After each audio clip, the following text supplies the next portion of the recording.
If you're broke, it's not because you're unlucky. It's because of these 7 deadly habits that I'm going to go over in this video. You don't get what you want in life. You get what you tolerate. Let me know if any of this sounds familiar. You say you want more money, but then you're scrolling on TikTok for 3 hours. You say you want success, but you avoid the hard work because it's uncomfortable. You think you're busy, but if I followed you around with a camera, I'd find 10 hours of extra time per week easily. Let's get into these 7 habits because if you don't fix these, you are going to stay broke and stuck forever. And disclaimer, I've committed all of these habits and I still see them on a daily basis with the people that I interact with. So just know that you're not alone. All of these habits are completely fixable. Number one, you got to be aware these are 7 of the many reasons that you're probably stuck. These are not ranked in order of importance at all. Number one is avoiding discomfort. People don't get what they want. They get more of what they're avoiding. Your success is on the other side of pain. And this is what most people avoid. I have a post it note on my desk that says, rejection is necessary to achieve success. I'm reminded of it every single day because nobody likes being told no to, but it is a requirement to get what you want. It is the price of entry for success. Discomfort is the price of entry for success. You say that you want it, right? You say you want success, but you avoid things like rejection or having a hard conversation, which, by the way, a 5-minute difficult conversation that you've been avoiding could be the thing that propels you into success. Doing the scary things that actually make you grow. There's no easy fix here, guys. There really isn't. You just have to know that it's required. And you're always going to be doing stuff that is uncomfortable that you would prefer to avoid. But again, that just brings you more of the thing that you're avoiding. So you have to find a way to get beyond it. And my suggestion to you is just to do one small thing that makes you uncomfortable. I'll give you a real life example because I used to do this and I hated it. It was a hard thing and it got it out of the way. As I used to take a 3-minute cold shower every single morning and I didn't like it. It was uncomfortable, but that one thing that I hated doing, that I avoided doing, and I did it anyways, really kind of helped me set up the rest of my day. Like, hey, if this is the worst it's going to get, which was awful, then the rest of it won't seem that challenging. So find that thing for you. It doesn't have to be super long winded. Just do the uncomfortable thing and do it on a daily basis. Number 2, procrastination masquerading as planning. Planning feels productive. But if you're not executing, you're just procrastinating in disguise. Let me give you some examples here. You've been researching your business idea for 6 months or longer, but you have $0 in revenue, right? And look, research doesn't pay your bills. You've been working on your website for 6 months, but you still don't have a paying client. Here's the fix for you. Spend 10% of your time learning and then 90% doing. And always, always, always launch before you feel ready. You will never feel ready. So you might as well just do it, do the thing, launch the business, launch the website, get going, get that feedback loop, and then you can always tweak it later.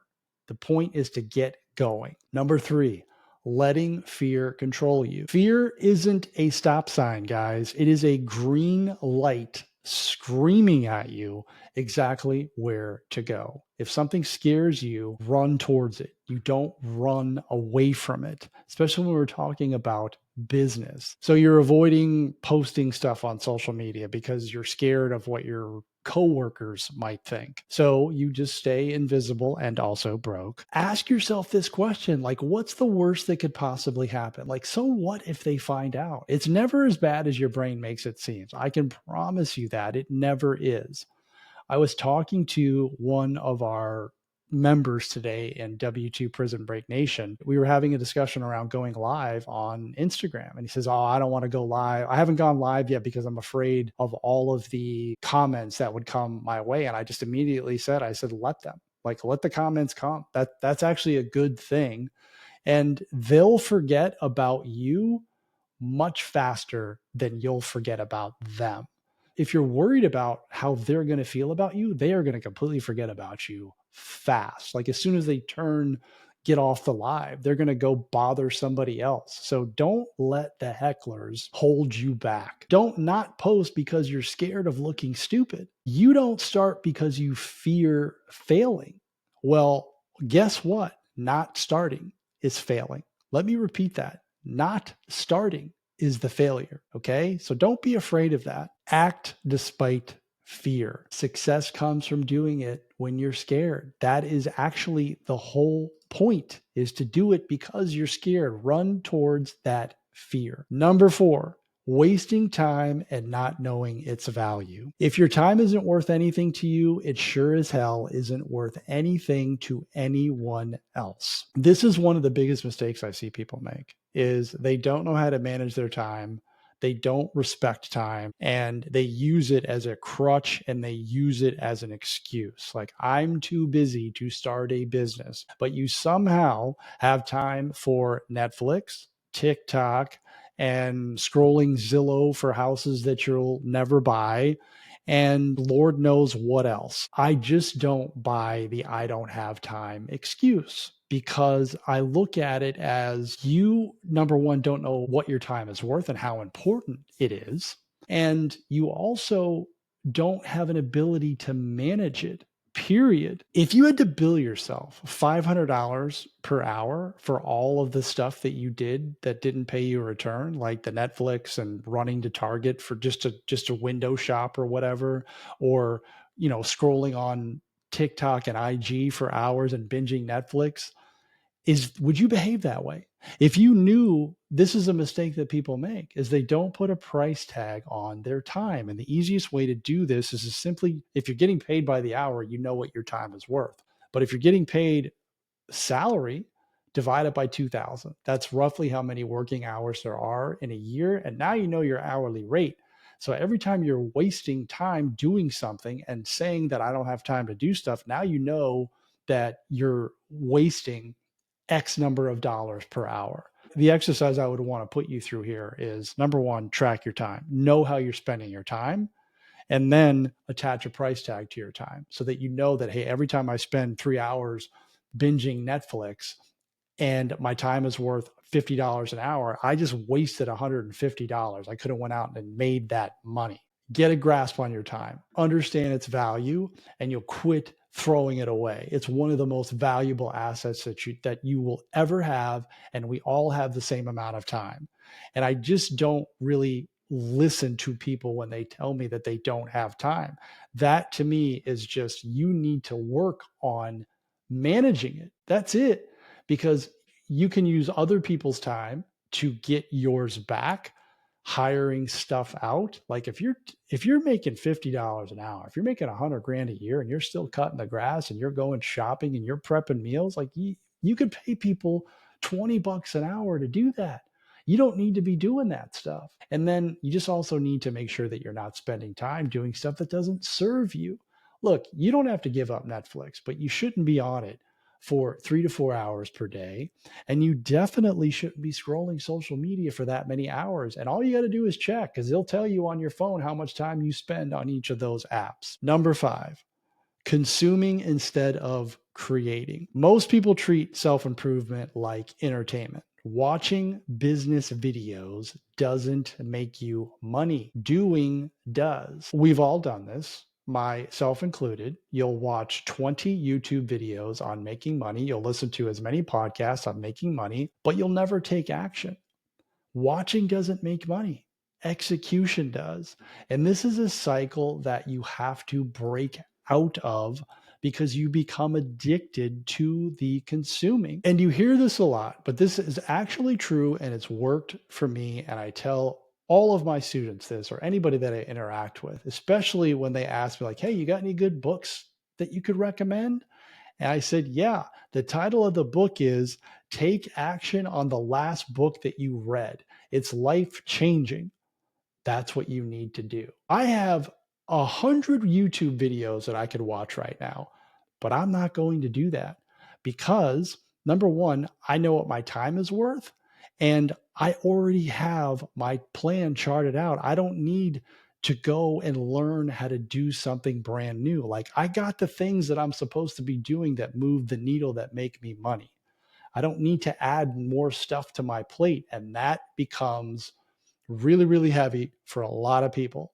So you got to stop consuming and you got to start taking action. You got to start creating your own stuff, right? Like if you are watching videos and thinking, I could do that, then go do it. Make your first video instead of watching how other people are doing it.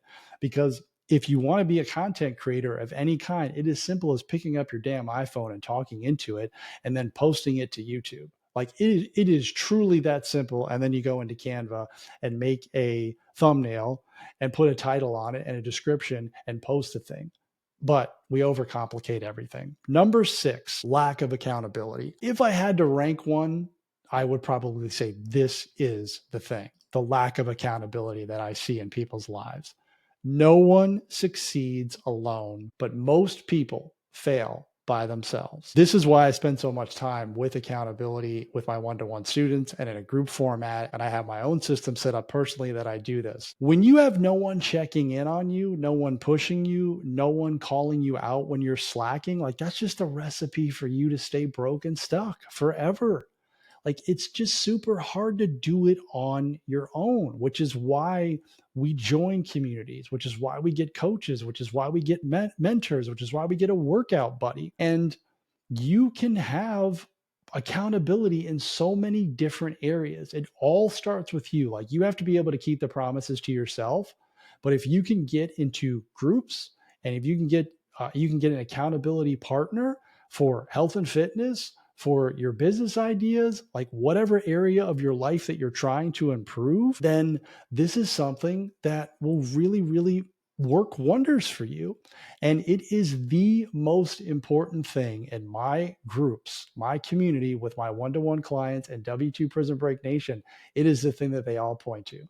That is the thing that changed their life. As soon as I added accountability to my life and I learned how to keep the promises to myself and then have to report nightly to my coach and report nightly inside of the community and then come to a weekly call and have to stand up in front of the group or it's a Zoom call and say, hey, this is what I'm going to bring to the group next week. Nobody wants to say they didn't do it. This will move mountains for you if you add it to your life. And most people don't do it because they're afraid of it, because now they got to get to work. Now, some people just don't know how to do it, but lack of accountability is really missing for the majority of people that I interact with. And if you add this one thing, if there's one thing I would take out of this video, it is accountability. You got to find a way to make it a huge part of your life. Number 7, chasing perfection and never launching. Done is better than perfect. Perfectionism is just fear in a tuxedo. You don't post the thing because it's not good enough. You don't launch because it's not ready. And the truth behind this is you're just afraid. You're scared of judgment. You're scared of the other people who are going to look at it and judge you on it. And look, the judgment's coming whether you post it or not, right? And this is what leads to, you tweak your website 50 times, you rework your logo 50 times, you're just constantly perfecting your offer, and then you're still at zero. Like that's what happens. I say launch ugly, iterate later. Speed is always, always better than perfection, right? Like every successful entrepreneur started messy. And the sooner you start, the sooner you can succeed, right? The sooner you can get that feedback loop, the sooner that you can learn, because that's what this is all about, is learning. And you can't learn anything unless you launch. Like you can watch all these videos, all these YouTube videos. Look, I have listened to countless podcasts. I have watched countless YouTube videos. I've read so many books, it's not even funny. And I've done this over my career, right? Over my 25-year sales career, school, everything, all that stuff, all that combined. I shit you not. I have learned more in the last 5 years by doing business than all of that watching and learning and consuming combined. And it's not even close. You learn by doing. You cannot chase perfectionism because it's unattainable. It's not achievable. And that is going to keep you stuck and broke forever. ever. Okay. Here is the hard truth. Here's the reality. If you don't fix these habits, nothing changes. Like nothing's going to change for you. You have to make the changes. Most people are going to watch this video and they will keep avoiding their success. They will continue to commit the 7 deadly habits. They will stay broke. They will stay stuck forever. Don't be most people.